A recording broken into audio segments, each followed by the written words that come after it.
Hello everyone and welcome. In this video I'm going to walk you through how to enable sites to install payment handlers or to disable them from installing payment handlers. So let's get into it. So on your project's browser homepage, you open up the settings using the shortcut. You can use Alternate and P to open up the settings.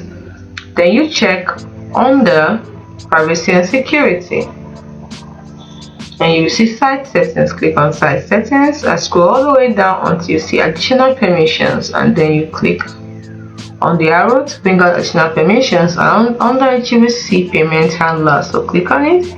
Now normally sites usually install payment handlers for shopping features like easier checkout.